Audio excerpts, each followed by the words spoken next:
shorty what your name is. Do you have a man who you came with? We know. Cool. Welcome back, y'all. Street Academy podcast, where we keep 1 foot in the academy and 1 foot in the street Z's. We back and we back and we back and we back. What's up, y'all? What's What up? up? Good. What's Good. going on? Street Academy, we here. This episode right here is gonna be quick. We don't have nothing planned. It's not as organized as it usually is. We just talking. We just talking. We just talking. This is organized, not necessarily disorganization, but it's organized and free flowing and fluidity. Yes. We have intentionally decided to be fluid. Oh, I like that. Yeah, we was like, you know what? We don't want to be super like always having panels and stuff like that. It's still a podcast. It's still a conversation. Still entertaining, but hopefully inspiring, righteous, ratchet, uplifting, free thought slash probably don't know what we're talking about slash contradictory slash. And doing it this way actually takes us back to how we initially started, which was we would just get on the phone and talk. And then we started thinking, wait, maybe people would be interested in hearing these conversations. Hell, we would be interested in hearing the playback. Right. This is our chance to actually get a chance to just talk again, because how often in adulting do friends just get a chance to talk sometimes and just jump on and have a conversation? So y'all are about to more so get a window into how we just talk. We just catching up and seeing what's really going on, Facts. Yeah. And we really do be catching up, because it used to be in between like semesters and stuff. Yeah, in between semesters, but like even in between episodes, we're really just super busy right now. All three of us at just this point in our lives. So we're not even, talking as much as we used to in between episodes. So when y'all see us together, it's like the first time since the last episode that we've talked. So yeah, but hopefully we'll get better. Get better at that. So well, okay. So yeah, quick check-ins. What's going on? How's everybody's life? Is it me, or does it feel like now that we're closer to the end of the pandemic that like it's weighing heavier than when we started? Because I feel like I'm so over pandemic life, because it is really just like affected so many things. So I don't know. I guess that's kind of where I'm at, like trying to finish school, trying to find a job, like being done with almost done with school. And I feel like so many things are impeded by the fact that we're living in a pandemic. So you feel like it's even more slowing down the process. Yeah. And now than it did in the beginning.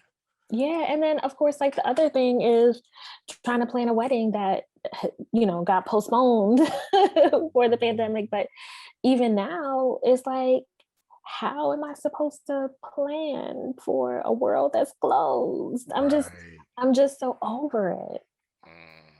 Yeah.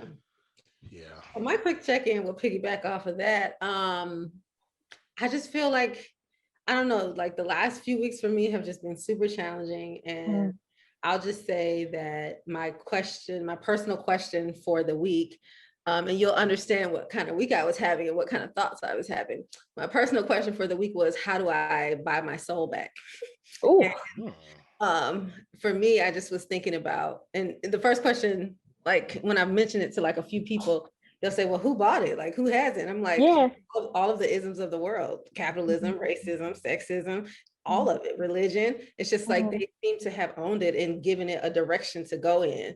And I don't feel like in some ways I'm getting to decide how I want my soul to be on this earth, because I'm in all of these systems, and these systems are directive. So trying to figure out how to get out. That's how my week has been, because just so much has happened. So yeah, that's my check-in.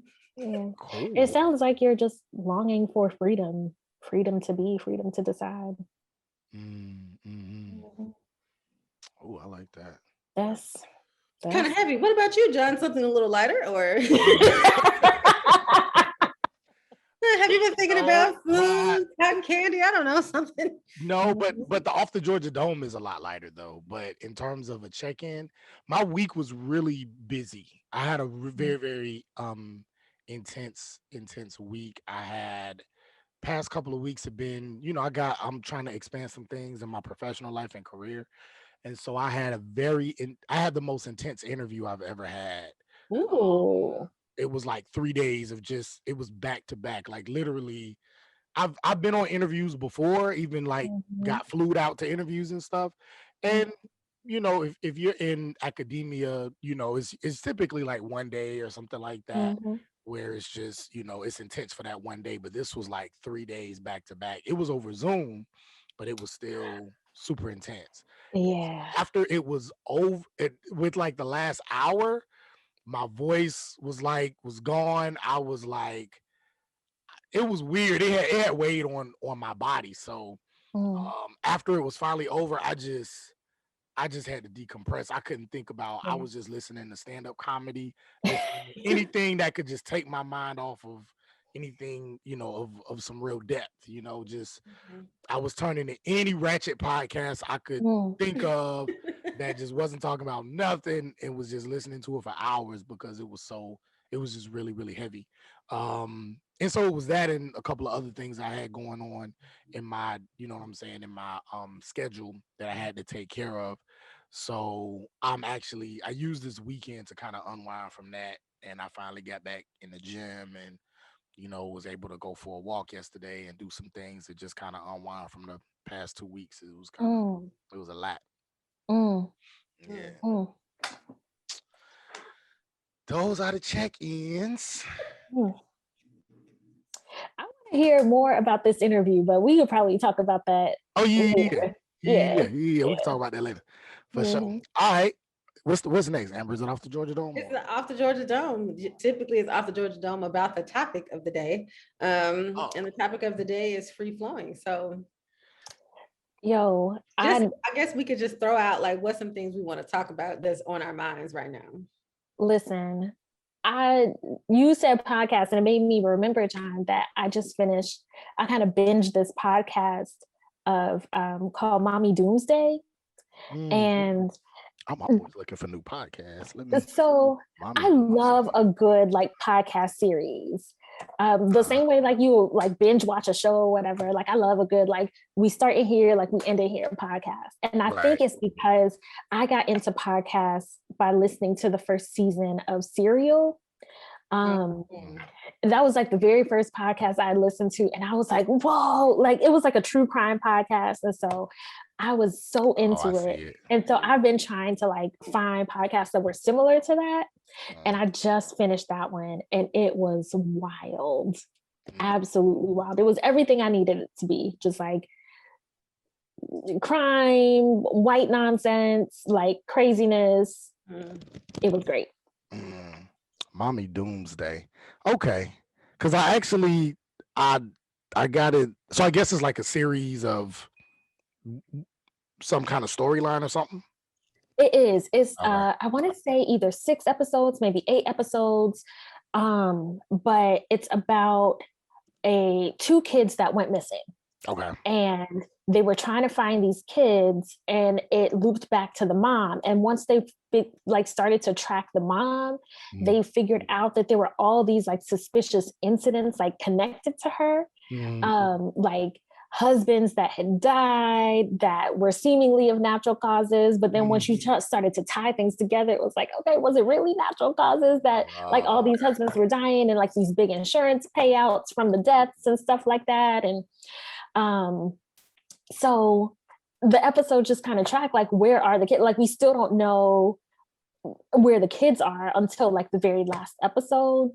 Like from moving to Arizona to Hawaii to Idaho, like it was just a crazy story tracking this mom who I don't know. There was a lot in there about white womanhood and like the innocence of white womanhood, because there were so many times where if she was not a white woman, like maybe a little red flag would have been raised. But I think because she was protected by like this white womanhood, like people are like, oh, of course, this outlandish story makes sense. That sounds like Little Fires Everywhere. Yes. That's what that sounds like. That sounds like Little Fires Everywhere. I loved that show. Yeah. Okay, I'm gonna have to check that out, because the only series podcast that I've watched, that I've listened to, it was called something. What was it called? 40, something about being in your 40s. And yeah, let me see. It's in my shows. 40s AF. And it's about 3 Black women living life in their 40s. And it was so interesting. It was really good. I said, oh, I like this. And I can't believe we're so close to our 40s. I know. Like, when did this happen? Yeah. In the last 30-something years. You're right, but I feel like it happened in the last 5. Like, it feels like, what? Yeah. It's like time sped up after 25. It's time when like swoosh. Right. Up to 25, it was way slower. Right. Way slower. Right. Yeah. Well, this might be an interesting question. What is it? What time period in your life was your most fun? I know we still got to do your off the Georgia Dome and mine, but this just a question came to my mind. We could talk about it now. We could talk about it in the next segment. But like, what was your just like this time from this age to this age, or like this is when life was just the best? Yeah. I would love to get. That's an interesting question. Yeah, we could think about it and come back or whatever. Well, let's definitely come back to that. Okay. Yeah, I have some ideas. Okay. Yeah. All right, cool. Well, my off the Georgia Dome,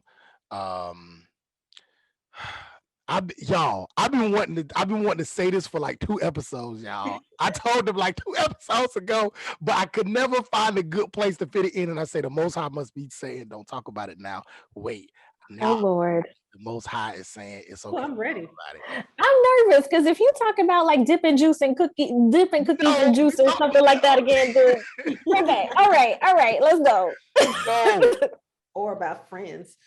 Right.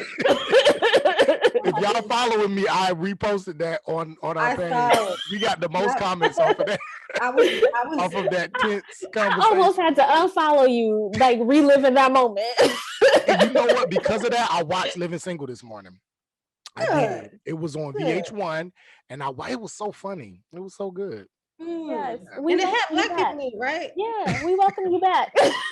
One with Black people. Yes, on this Resurrection Sunday. Resurrection Sunday. The resurrection of Black Jesus. Resurrection of Black Spirit. Yes.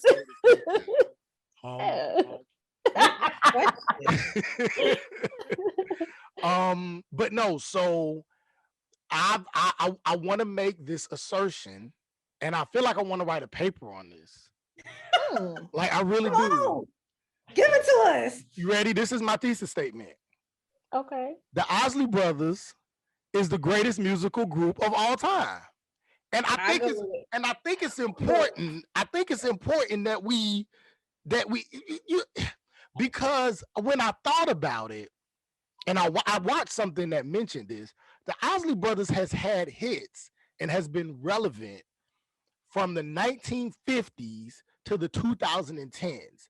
Their first hit was in 1959, and they've had hits in the 50s, the 60s, the 70s, the 80s, the 90s, the 2000s, and the 2010s. And the reason why, and their first hit was you make me want to shout, get my ears. That was them? Yes. That was the Isley Brothers. That was the original. Yes. They weren't doing a cover? No, that was their song. Or I would not have guessed that. I don't know if it was a cover or not, but I know that that was a hit record. That was their first hit record. Mm-hmm. And from there, then And I thought about it because when I think about like amazing Black musicians, you think about like Michael Jackson, you think about Stevie Wonder, you think about It was there. Franklin. Yeah. And I was like, but none of them was as relevant as long as the Isley Brothers, because they've been relevant since 59 all the way up until 2016 or 15 when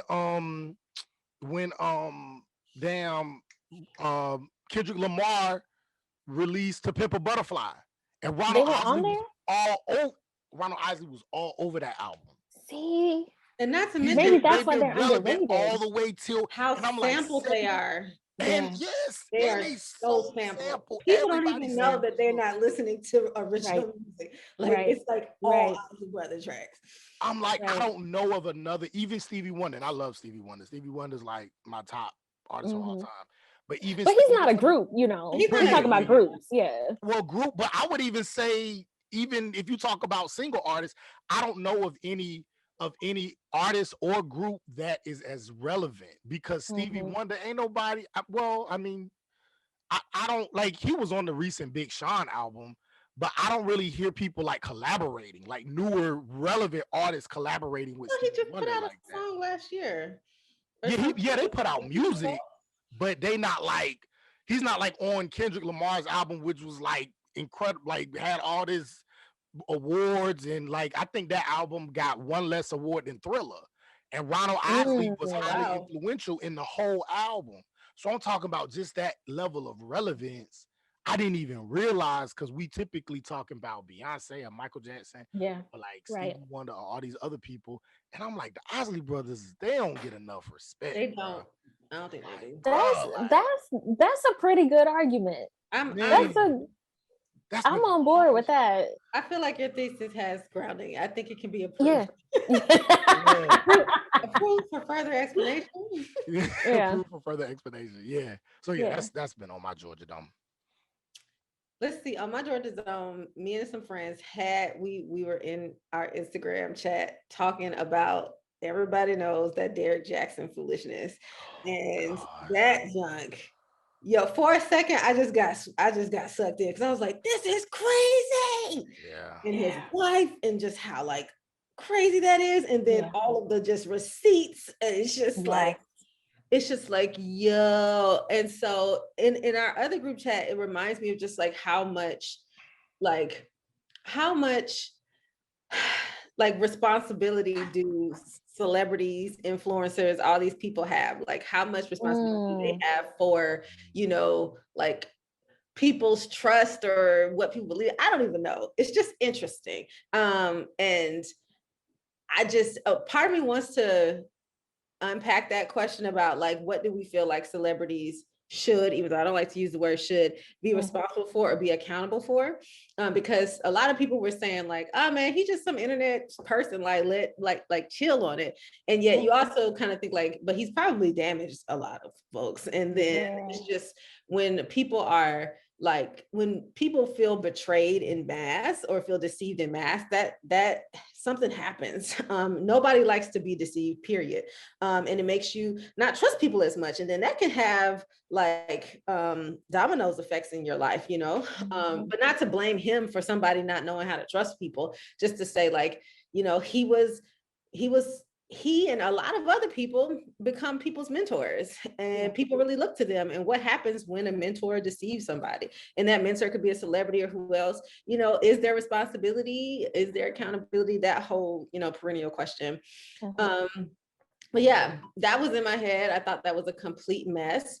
And the other thing that was in my head that I don't want to talk about, because I want to talk about how I don't want it in my head, is the whole Lil Nas X video. And what I realized was with that, I'm like, I don't care about Lil Nas X. Why am I looking at his video? Why am I even why do I even talk about it? Remember something that you said, Jackie, like when it comes to white people, you know what? I don't think about it. What do you think about it? I don't. Yeah. I want to be more than anything right now. I feel like I want to be more protective of my mind and my energy. And it's like, if you have a timeline, no matter what, if you have a timeline, you cannot curate what comes into your spirit. You cannot. Even if you try to say, I'm only following these people and they typically do that, you get ads and you also get whatever they post, right? And it's just like, I want to be engaged. I want to know what's going on in Instagram. Instagram is my thing, less than Facebook. But Instagram is like, there's so much interesting things on there. And there's also stuff where I'm just like, oh, I didn't know that these 2 young boys got killed by the Chicago Police Department. And actually, I don't want to know because I can't do anything about it right now. And I'm tired and I'm stressed. And I only want to focus on what I want to focus on. I don't want to have an opinion about anything that I don't care about. And I don't want to talk about anything that I don't care about. And that's interesting to say on a podcast. But with that, we decide what we talk about. And it's just like, I'm like, legitimately, I don't want to spend 3 to 4 minutes, seriously, of my precious life looking at somebody's video who I don't care about. I don't listen to his music. I don't have no investment in it, but now it's a conversation and I don't want to think about it. So I think top of my mind is like, how do I protect myself and insulate myself from foolishness? Yeah, I mean, being engaged with everything that's going on. I don't know if you can have both though. I think that's the thing. I was listening to you talking. I'm like, there's quite the dichotomy there, but also, it like kind of goes back to what you were saying earlier. Like you just are craving that like free space to make your own choice, like chart your own path, like make decisions for yourself as opposed to having them imposed on you based on whatever is going on or, other systems that are all that. I'm going to say this too. I was watching the Netflix series Hip Hop Explained, which just goes to the evolution of hip hop. Very interesting. I zoomed in on the episodes about the South because that's what I care about the most.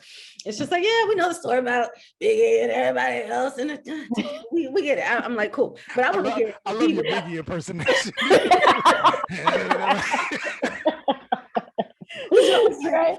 I'm like, I want to hear, it's like, yeah, I know, whatever, but I want to hear about Outkast. I want to hear about Goody Mob. I want to hear about Texas and Memphis, and I end up hearing about 3 6 Mafia in a way I had never heard about them before. And I'm just like, on there, they also talking about Virginia Beach and Pharrell and Missy and Timbaland, right? And how like Teddy Riley moved down there, and they were like, and I was like blowing my mind, like, what the hell? And so, and it was a reminder of how the hell old Pharrell actually is, which that's another thing. He's like a little mutant. But anyway, so with that though, something that Timbaland said hit me. He was just like, him and Missy, they wouldn't listen to other people's music. They would just go with what was in their mind. They would just focus on that. And so when you see them, they are just like Missy, when she first came out, just stuff that is just like you've never seen before, you never heard before. Pharrell, when it comes to their beats, when it comes to the Neptunes, it's like there was a time they said when like the majority, over like 75% of the music that was being played on the radio was like produced by the Neptunes. And I guess it was like in the 2010s or something. I can't remember when, but it was just like, there was a period where it was just like Neptunes, But anyway, it's just like, a part of me feels like I'm being ushered into a season where I completely just cut out everything and just like see what is in my soul. I've been watching so much about what is in so many other people's souls, whether it's books, whether it's videos, whether it's music, but it's just like, what is inside of me? Can I get that out and just start creating? I think that's my Georgia Dome. It's a big thing. I like what you said with that. I remember I went through that actually when I first got to Oakwood and when I first joined Art and Soul. Right around that time, and Art and Soul was a spoken word group. It was a poetry group in college that me and Amber were a part of. And at that time, all I listened to was Common. Like I listened to everything Common. So I could tell that when I would do my poetry and when I would perform, that's what everybody would say. Oh, you sound like Common. You sound like Common. And at first I liked it. I thought it was a great, you know what I'm saying? Like it was a good compliment. But then after a while, I was like, well, I don't want to just sound like him. Like I want to sound like me. I'm inspired by him, but I want to. And I remember watching an interview where he said when he first started everybody said he sounded like Big Daddy Kane because that's all he listened to was Big Daddy Kane. And so he had to stop listening to Big Daddy Kane so that he could find his own voice. And you could still tell that he's influenced by him, but he has now his own style. And so I stopped listening to Common for a couple of years because I knew all the lyrics, all the music, but I was like, I need to find my own kind of voice in that. And so, so I feel, and I ended up doing that. I ended up finding my own voice and my own creative way in which I like, impart verses and impart knowledge and tell my story or whatever, that you can tell it's in that vein, but it still kind of sounds like me. And now that I haven't been doing music and poetry as much, but now I'm doing more writing, I have to do the same thing with my writing. You know what I'm saying? But what I have found though, Amber, and maybe this might help you in that, is instead of reading all these other books and pulling and being inspired by the writings of other people and my writing, I'm actually being inspired by other forms of creative expression and using that to inspire my writing. So for example, what do you mean? Yeah. Okay. So instead of reading because I know if I read other books that I like while I'm writing a book or while I'm writing, an article or whatever, then I know I'm probably just gonna sound like them, right? Yeah. But instead of gaining my inspiration from that, I might get my inspiration from like music or podcasts or acting or movies or something like that. Use that as the inspiration and then write in my own voice. So the writing doesn't seem like somebody else's writing, but the writing is still inspired by other formats. Does that make sense? Yeah. Okay. Yeah. So yeah. I was just when did you, like, after going through that process, like when did you pick Common back up? Like when did you start listening to him again? And like what did that feel like after that period, like after that hiatus? It was a couple of years, but when I felt comfortable in what I was putting forth, when I stopped getting those comparisons, then I felt okay to kind of start listening to him again. And I didn't feel like I lost anything because I knew all the music anyway. And then when he would release like a new album or something, I would listen to that, but I wouldn't just consume it all the time like I was before. So when I felt like I had found a footing and found my own voice, then I started back listening to him more consistently. I think my question then for y'all is like, when do you feel most like yourself? Damn,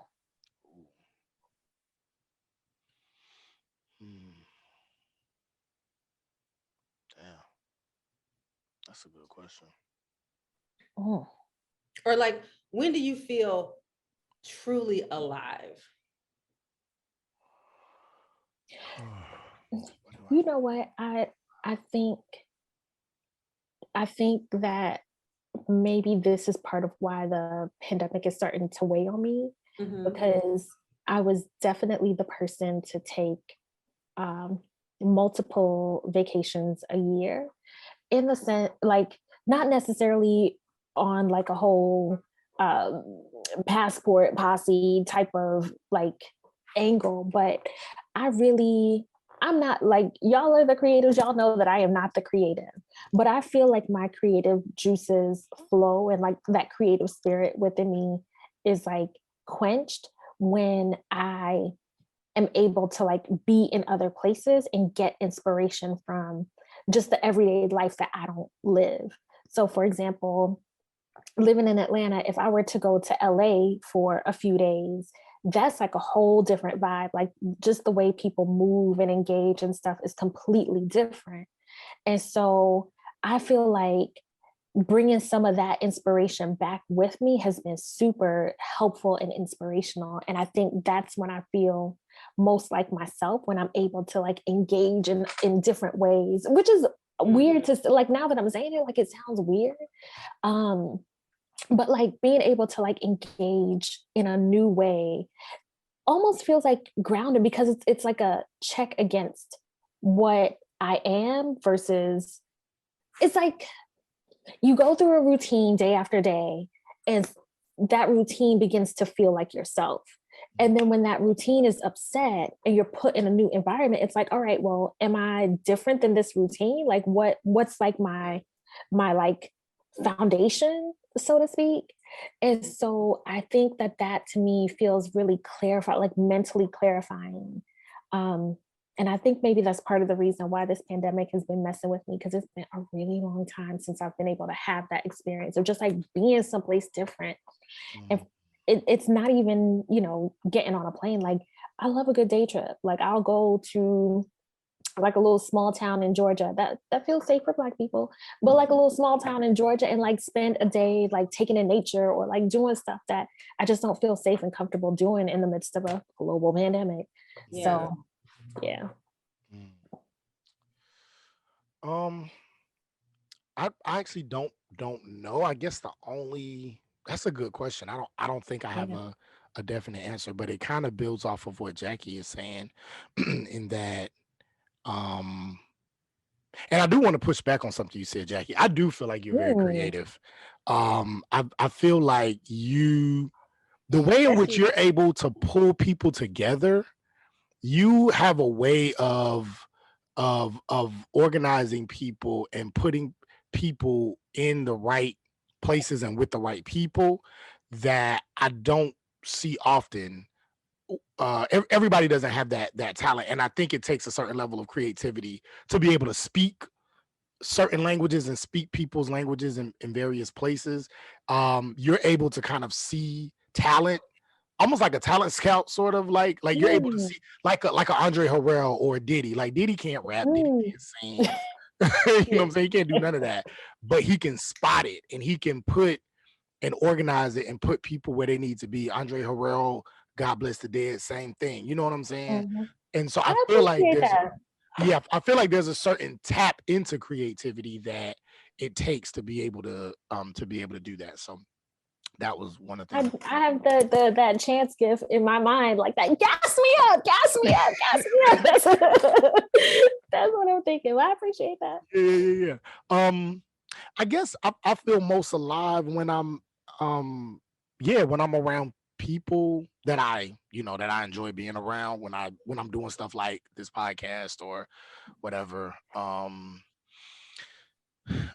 Yeah, that's the closest answer I could come to, but I don't even think that's the most accurate, but that's the best answer I could come up with right now. But I do feel alive though when I'm around the right people, when I'm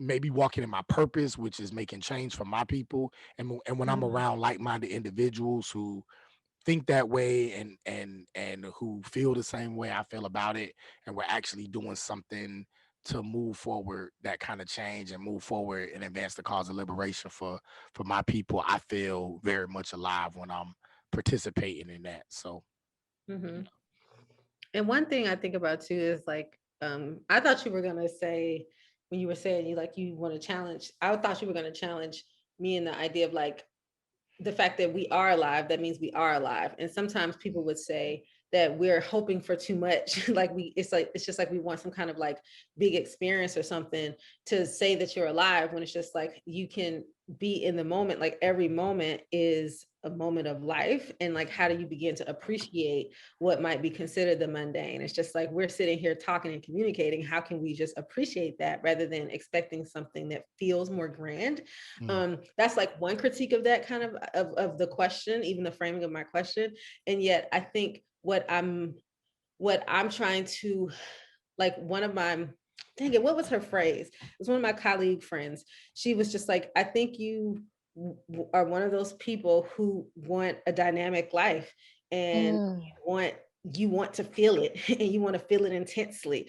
And so that's why everything continues to seem subpar and like insufficient, because you want to live, like you really want to feel it. And I'm just like, I want to feel it. So when I think about moments when I feel alive, it's when I can feel my senses stimulated. It's just like whether I'm drinking something that is delicious, or like, for example, this basil lemonade from my coffee shop on Memorial Drive. Black business. I love that little commercial. Basil lemonade, I hadn't had it for years, for like over 7-8 years or something. And I I finally got it again. I'm like, yes, I love it. And then now I'm getting it and continue to get it. Or Raging Burrito. There's also a Decatur restaurant, which is delicious. They have this jerk tofu, which is amazing. You gotta check it out, Jackie. I need to go. Yes. Yeah, you gotta go. Once you go, you're gonna keep. This is what I say. I'm gonna be there every day. This is what I think about Raging Burrito. Raging Burrito is one of those type of restaurants when you go the first time and it slaps so hard and it's like it's such a flavor bomb. You're probably gonna go consistently for the next few days or the next week, and then you're gonna realize like, yo, I need to stop buying all this burritos and all this stuff. So then you'll stop for like 2 or 3 weeks. Then you'll get that craving. You'll go back. And the cycle starts again. It's that kind of. It's good like that. But anywho. It's just like when I'm eating that, or when I'm outside and I'm feeling the sun, or when I'm laughing really hard about something, you know, or it's just like I'm like in a blanket that's really soft and cozy. It's just like when I'm aware of what's happening in my senses and doing things that I enjoy and doing things that feel pleasurable. And I just feel like growing up Christian or growing up Seventh-day Adventist, it's just like there is not an emphasis on pleasure and happiness. There's such an emphasis on just like sacrifice, whatever. So it's just like I couldn't really feel that, or it's like I don't really get to be excited about the things that just feel good and to do more of those, because feeling good is not trivial. But feeling good within the SDA or Christian perspective, that is so far down on the list of life. That is so far down on what you're supposed to be seeking in this life. And so it's just like, but I'm like, no, I actually think that is the point. I think the point of this whole thing is to feel the best that you freaking can. Feel the most energized that you freaking can. Like, is that not the point? Do you not do better and do more for the world when you feel great? And I'm not saying that there won't be sadness and anger and whatever other things, yet it's just like how do I work with my energy?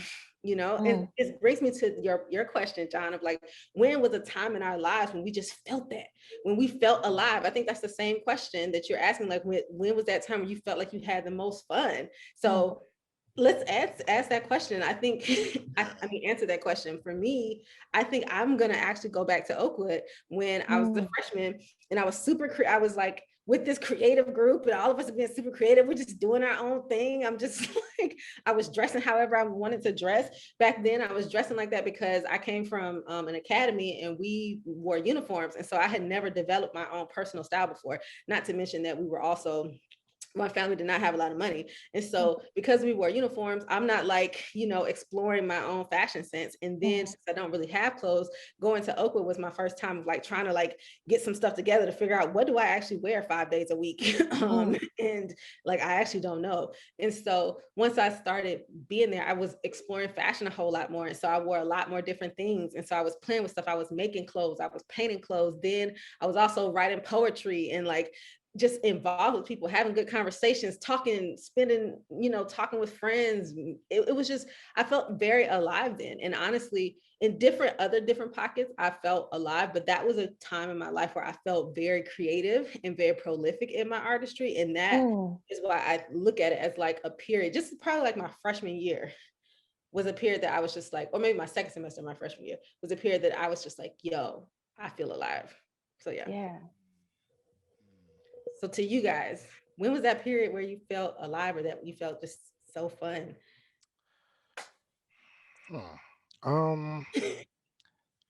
So I've asked this question to a couple people, and most of the time I get the answer college. Like that's the answer most people, or a couple of people that I've talked to, they gave.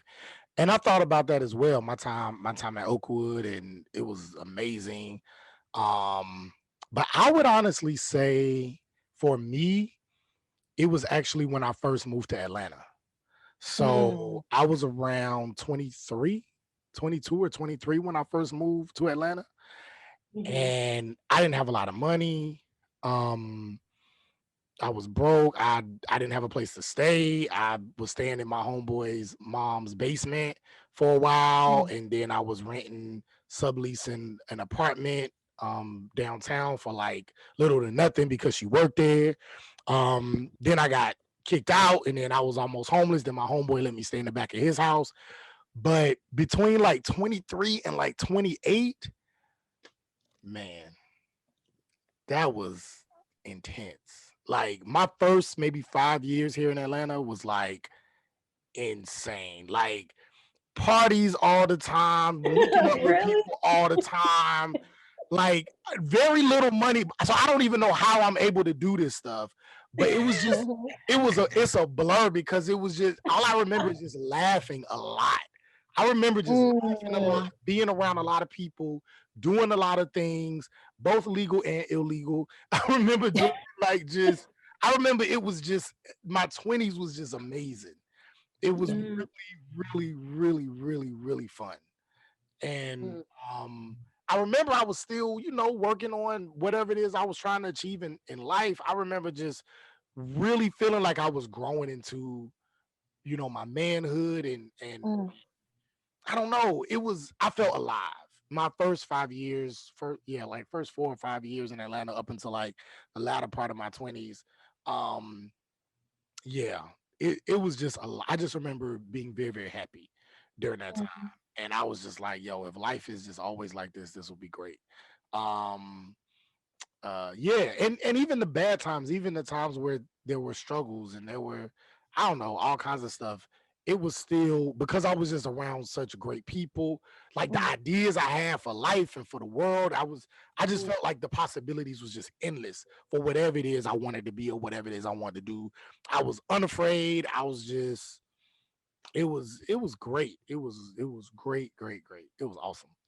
Mm. Um, yeah, and, and then going into my 30s and even now in my mid to late 30s and going into my 40s, um, it's interesting because I mean I do have more access to resources and I do, I guess whatever people consider like status or whatever some might say might increase, but and I'm actually enjoying life, in my 30s. I do enjoy my 30s, but it's not as it doesn't give me as much life and as much as excitement. I'm not as Mm. energized. I'm not as and I don't know if that's a good question. I don't know if that's a good or bad thing. Mm. Because I mean I feel comfortable, I feel good where I am, but I don't have that same excitement and zeal for life that you were talking about, Amber, that I did Mm. in my like mid 20s.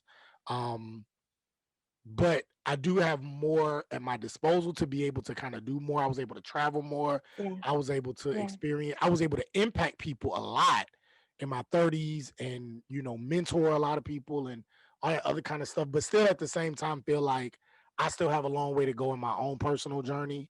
I feel like one of the biggest years of my life was maybe like these past 2 years have been some Mm. of the biggest changes that I made just mm, in terms of my personal growth. And Mm. so that's been exciting and that's kind of reinvigorated that same zeal I had in my 20s. But it's not the same though. It wasn't like the parties and the laughter and the this and the that and the Mhm. people and the clubs and the world and the activism and this and that. It was just, you know what I mean? It's not like that. It's just, I don't know, it's different. I don't know how to explain it. Mm. mm, Mm. But yeah, that's my answer. It's interesting because I was gonna talk about roughly that same period of time. You said 23 to 28, but I feel like maybe 25 to maybe 29, 30 was that period for me. And a big part of that was because I had a job where I traveled a lot for work. And mm, so, as part of traveling a lot for work, I racked up a ton of frequent flyer miles and a ton of like hotel credits and stuff.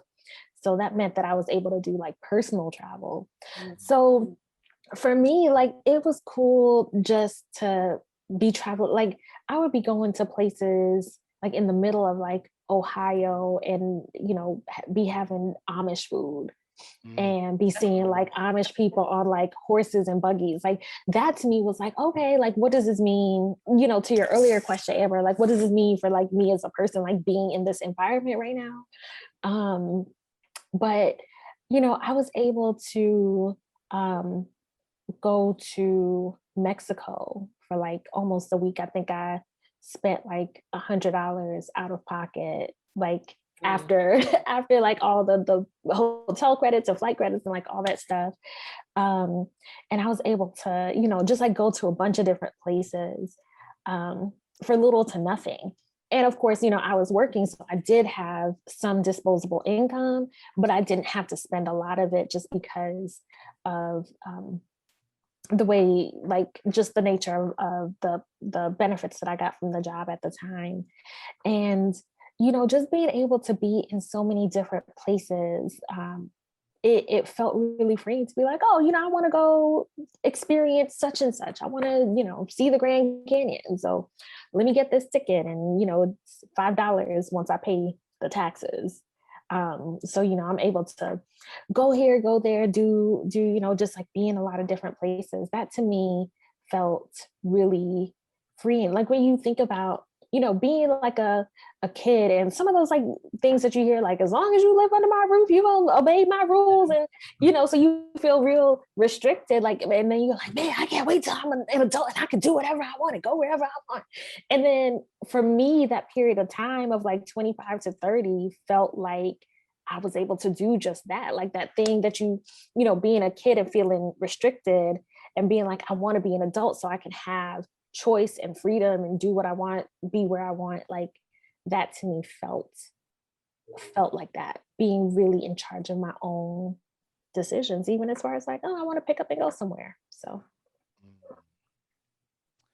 I wanna respond to one of the things that Amber's like explanation.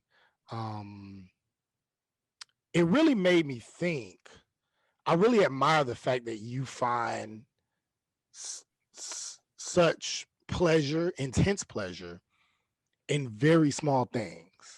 Like when you were talking about the basil lemonade, and you was just like, this lemonade is so amazing, and it brought you this. It was like, I'm just like, I've never, like, I really want to go to get this lemonade. Like, where's Raging Burrito? Like, I need to find this spot, like, I need to see what's popping with this lemonade. You know what I'm saying? I ain't never had basil like that before. So I really like that. And there was a couple of other things, like you talked about the sun coming over your face, and that's something I don't really. And some people say that's a man thing. Men aren't as detail oriented or whatever, so people feel like there's kind of this gender explanation for that. But and I mean, I don't know, but I wish I was more like that, like really appreciated the kind of some of the simple that makes me think about my favorite sitcom theme song. The Jamie Foxx show, the second one, the simple things, my family that cares for me, my baby girl who rocks my world, simple things, all I need, simple things are all I need. Y'all don't remember that? I vaguely remember. I'm sure, like, I'm sure exactly, I would be able exactly. Because I'm trying to think about the actual music in the right key. Yes, I know. But the lyrics sound familiar. Yeah, the lyrics sound super familiar. Yeah, but yeah, that's what I like that. I think that's dope. And I wanted to ask you, do you feel like that the fact that it seems like your level of pleasure and the way in which you feel pleasure and you feel things so intensely, do you feel like it could have a negative effect in that in these very simple things you love them so much, but then, and I guess in the complex things, so and I hope I'm asking this question right. Do you feel like because you feel so intently on something positive or something pleasurable, do you think that it could be a blessing and a curse because you feel so intensely about maybe pain or something that you might be going through? You know what I'm saying? Like, like your feelings are so, you know what I'm saying? And I wanted to ask you what your sign was, because I know of Cancers who are like that, where they feel so hard. Geminis and Cancers feel so hard. So it's like when they're happy, they're extremely happy. But then when they're sad or when they're depressed or when they feel other people's pain, they feel that super, super hard too. And so sometimes it's difficult to have that balance. So I went all the way and sang that Jamie Foxx theme song just to come to that question. No, it makes so much sense. And so I feel like that's a great question. I'm trying to remember what my moon sign is. My sun is Capricorn. But that's right. So hold on. My moon is in Cancer. And so what that means is just like the sun is like your main, it's not even that your main one. That's just the one that most people go by. But the moon is my emotional balance, which I did not know. Like I didn't know anything about the moons and the Jupiter, this one adjunct Saturn, all that crap. I didn't understand none of that until last year. And I started looking at it and I'm like, yo, my moon is in Cancer. It makes so much sense this whole time, which Cancers are very emotional and deeply feel things deeply. And this whole time, I'll just tell y'all this quick story. Like this whole time in my life, I've always described myself as like two things. Like it's just like, okay, I guess I can't go into that whole thing. Basically, do y'all know the 4 temperaments? Like it's like sanguine, melancholy, phlegmatic, and choleric. My brain is like whoosh. So I'm a choleric and melancholy, and those are kind of opposites almost, because like the choleric is, so I'm not even gonna go into all that. All that's to say, I have always felt this dichotomy in myself of being like kind of like disciplined, reliable, stern, kind of like insensitive, or just like very like plain and straight laced. And then the other part of me is Capricorn, very deeply emotional and like ups and downs and artistic and creative and all this. That's Cancer.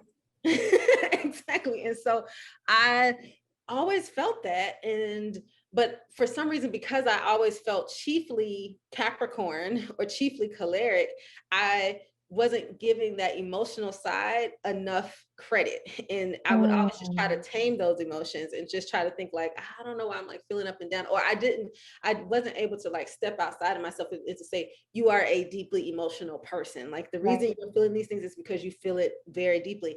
And not until last year and seeing that and really reading through it and being like, and really taking on that understanding of myself, was I reminded that when I was a child, I used to cry so much. I was so sensitive until my family just kept saying like, you a crybaby, you need to stop crying all the time. And I remember my sister and brother would call me a crybaby. And I think my parents even were like, yeah, you cry too much. And so I think around 2nd or 3rd grade, I told myself to like stop, to like, it's like, I gotta stop crying so much. I gotta stop feeling so deeply. And so I since then, I've just started kind of leaning into this hardening of myself. And not until last year did I finally recognize like, you are actually emotional, very emotional, deeply emotional. You feel deeply, you're very empathetic, and you stop trying to be that from when you were a little girl. And so now I'm trying to embrace it and just being able to feel it and to say, yes, you feel deeply, which is very different than how I've operated. Because there was a time where I did not hug people because I just didn't like hugs. Well, no, it's not that I didn't like hugs. I was like, I'm very specific with my physical touch. I don't hug everybody. But then it would come off as like this edge, it's just like, I'm kind of edgy. I'm not like really warm and cozy or whatever. And then in different circles or with different people, then I could seem to be warm and cozy and all that kind of stuff. But even with all of that, now I'm realizing like, I'm much more kind of touchy-feely, warm thought, like all of that, than what I really recognize myself to be, or what I wouldn't give myself permission to be that after all the time. And so now I feel a little bit more free, but I'm also trying to learn myself and understand, what does it mean to be this like deeply emotional person who feels life, and so John, to your question, it's just like, I don't know what to do with that. I'm learning. And so it's like, I feel it all intensely. It's like, I feel the joy. And then I also feel this deep sadness or the deep pain, or like, it's a lot, but either way, I guess I want to feel it. Like I want to feel it. That's the thing. Because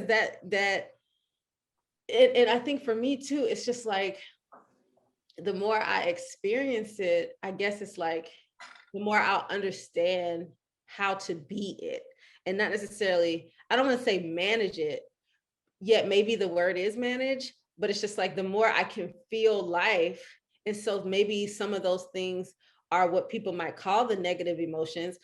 I could also frame them as emotions and emotional happenings in life, and it's just like this is the range, this is what you might experience and that you will probably experience, and they have different consequences and they have different effects on the body. And so it's just like, how can I be that and also like, you know, have equilibrium across everything. And so it's not, and even balance, I don't even like necessarily saying balance, because things are not like that.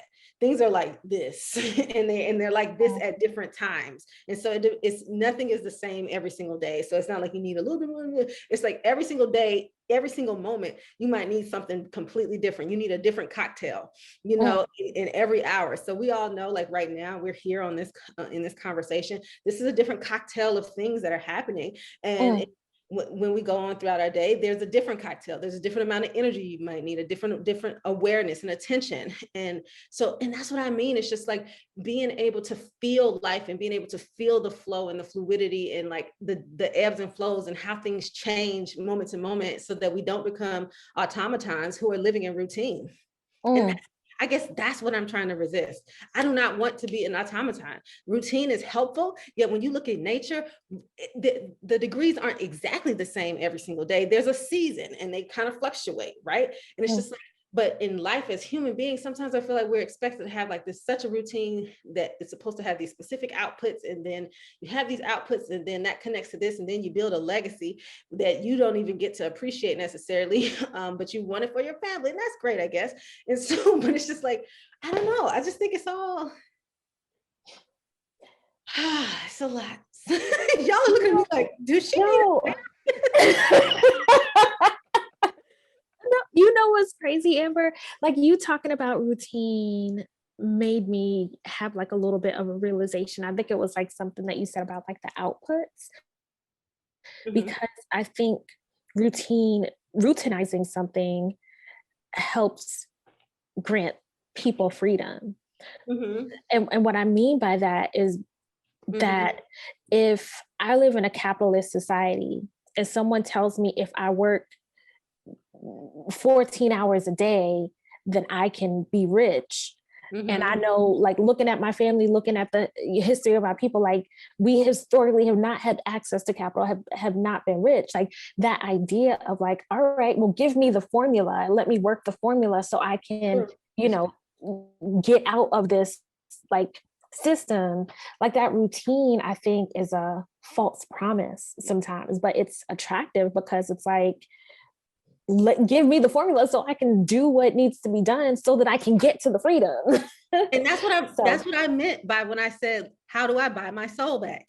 Because we've been given these routines, we've been giving these formulas. And it's like, this doesn't necessarily work for everybody. And maybe in some ways it does work, but then sometimes it's like, well, it's just like, it's just like the secret tomb or something of codes and formulas. It's just like you work your way to like unlock, like to unlike each, like, I don't even know, it's like some Indiana Jones type junk. Like, I don't even know. It's like you gotta climb through these things to try to get the key to unlock this. And then once you finally unlock the thing, it's another code in there, or it's another formula. And you're like, And so in order to get that formula, you have to find these variables in the formula, try to get those together, try to make that work, just so that you can get this pre-described thing that people have told you since the beginning of your life that you wanted. You want this, don't you want the house with the picket fence and this job security retirement? But it's just like, why would I want, why am I saying for retirement in this way when it's just like, don't I want to keep like living for the rest of my life? Isn't Alzheimer's and dementia caused by when people have less activity, when people stop working? Why would I want to stop working?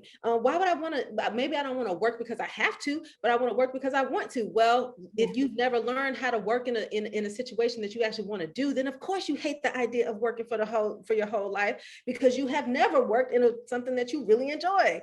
Yeah. It's like the whole thing is just, it's just crazy. Yeah. I could keep going. I was sitting here taking notes, like what would be the title of this episode. And at first I was like, life is like cocktails. Oh, that's a good one. And I was like, how do I buy my soul back? Oh, that's a good one. Like, I was just, it was so much diamonds was I was just typing in the notes. But man, that is that's a lot. That's heavy. Yeah. That's heavy. That's heavy. That's what I think about in the morning. will you find where and how to repurchase your soul, please? Right. Let us know. Put us on. Right. And let me know how much mine costs. Cause I right. Yo, I can try to find the price. But see, here's the thing, like what we're talking about, like John, your question of, when do you remember when you felt like it was great? And so, and then Jackie, to your question about like the pandemic, why does it feel especially draining?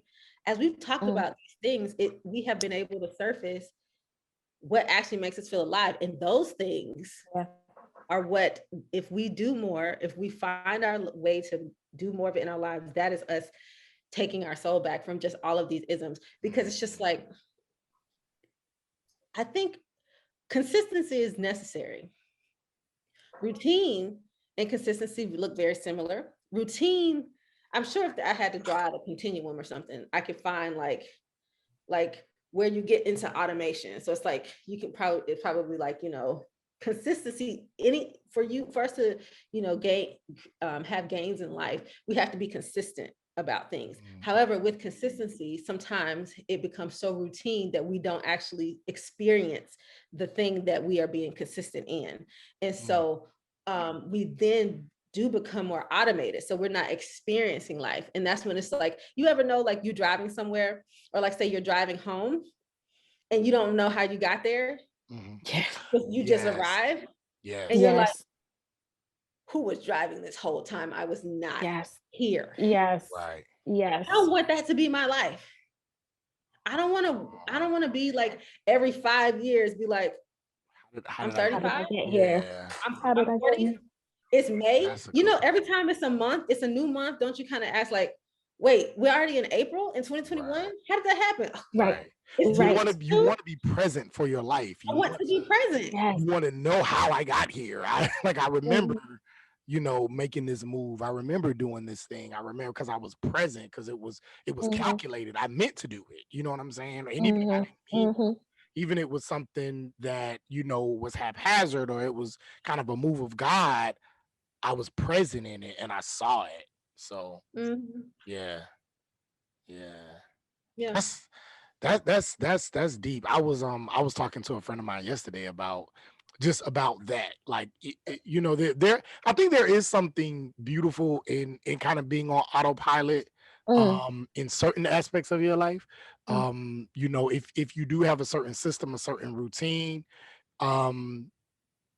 then that way you can be present for other parts. You see what I'm saying?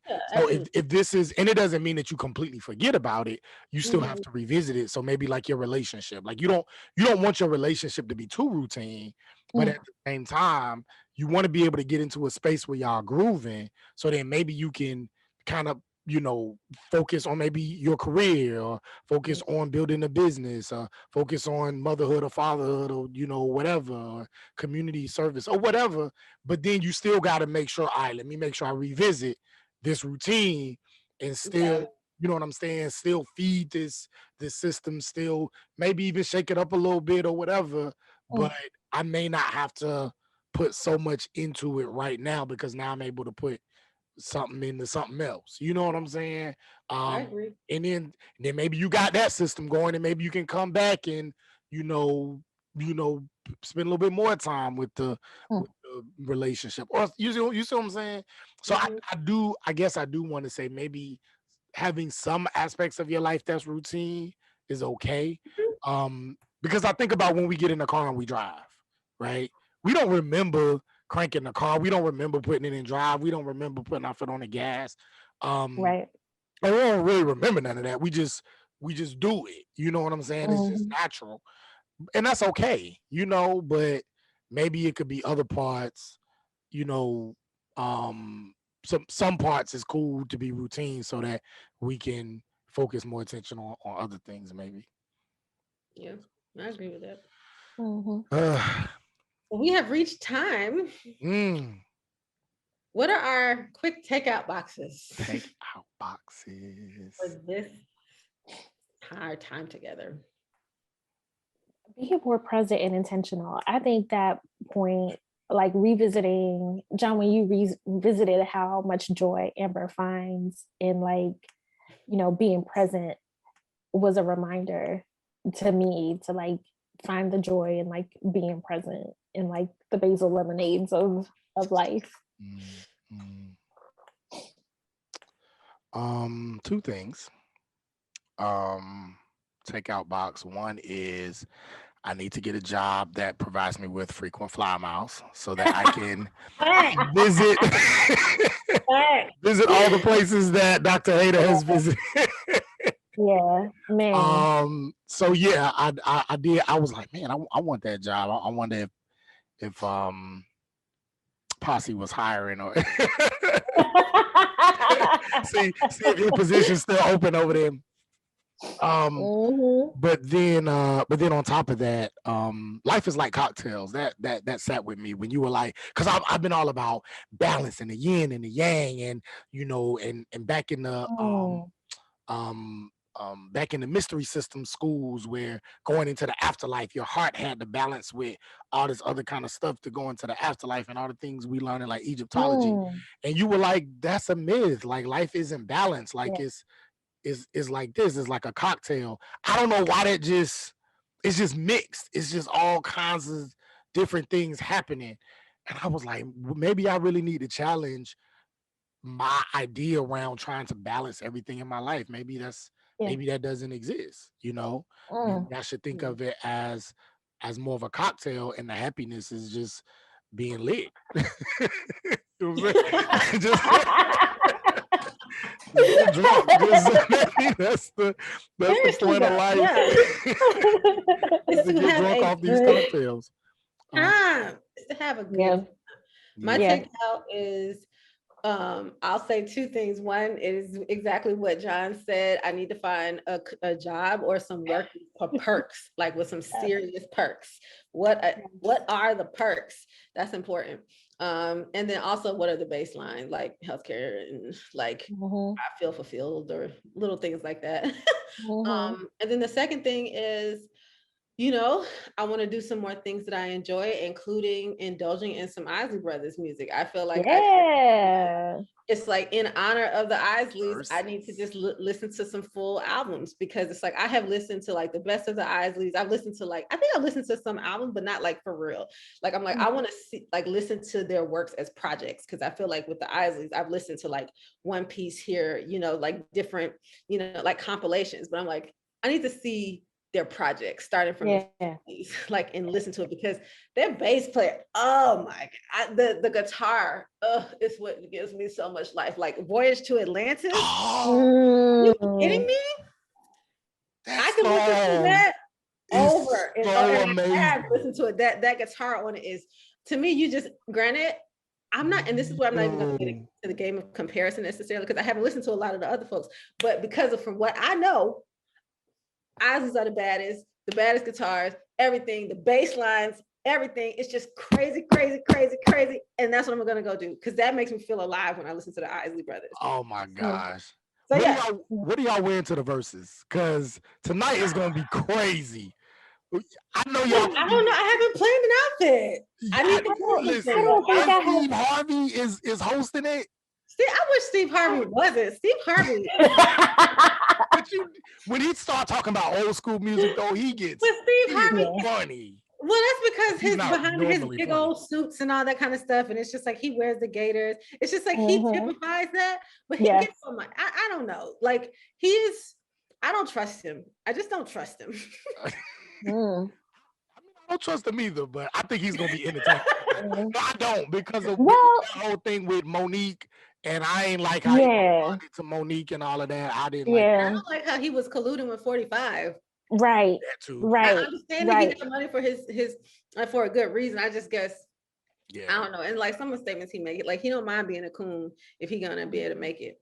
Yeah. And then writing a book called Thinks Like a Man. And it's just like he was you're Derek Jackson. Maybe you don't have a lot of skeletons, but it's just like it's again men telling women that they need to be like men. Yeah. There's a few reasons. Yeah. Jay's like, it's a few reasons. I wasn't thinking about it before, but y'all, y'all got my mind together. I don't know. I guess I didn't really think about that though. I just thought he would. I know he's gonna have some really good jokes. That's the only thing I was That's probably all will. I'm thinking about is he gonna have some jokes tonight, boy. With that, Mhm. it's gonna He be. probably will. It's gonna be Mhm. funny. I gotta figure out an outfit.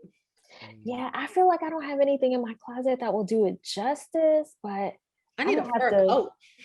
Yeah, like I'm thinking like a red dress with like a fur on Yeah, top. this is You got Yeah. what I mean too. No, I do not. Which is why I'm like, how am I? I It's don't know. I'm someplace gonna have to in pull Decatur. something together. I'm pretty sure got that outfit. You can find somewhere in Decatur. I'm sure. I am sure. I am sure. some church closet. Yes, I found a hat Community store closet. off of Howell Mill, like I guess West Midtown, like years ago. There was like this church hat store. You couldn't have told me I wasn't in Shangri-La. I was like, this is it. Small hats, big hats, all the church hats. I was like, I am sure all the church ladies are in here. Let's But- go. Let's go. Yeah. Cool. Well, y'all. Oh, before I close out, this is how I feel. This is something that I thought about. DMX.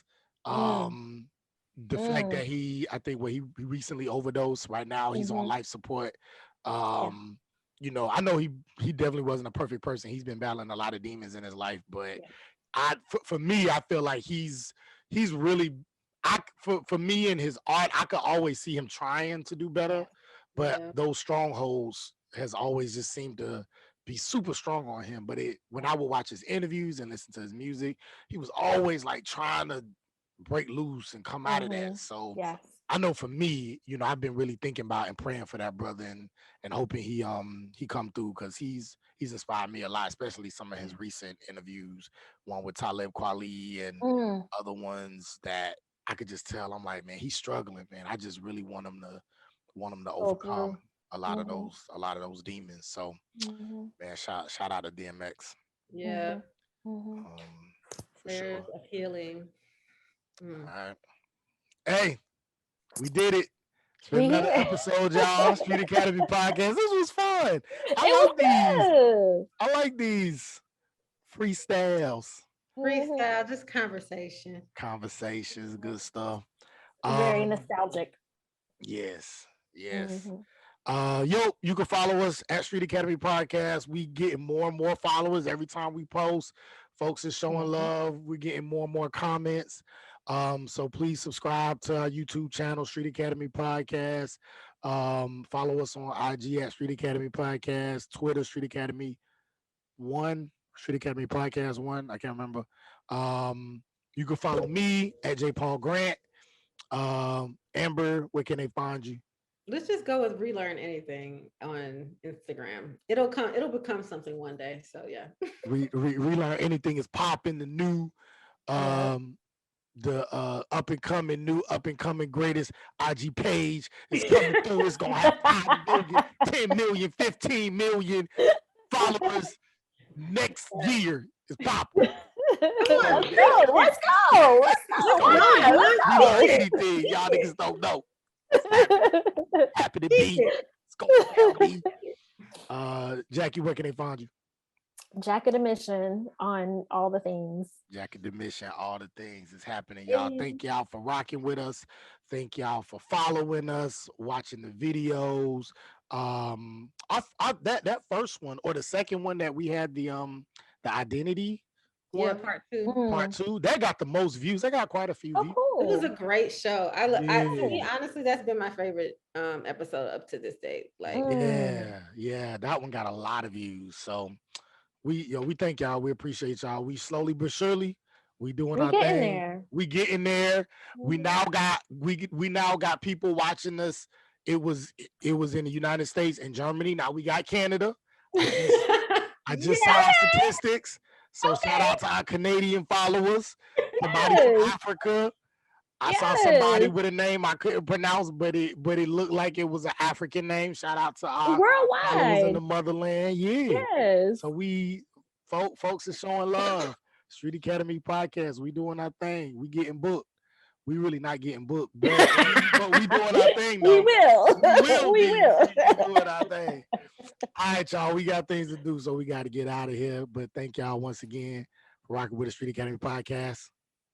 One foot in the academy. And one foot in the streets. Peace.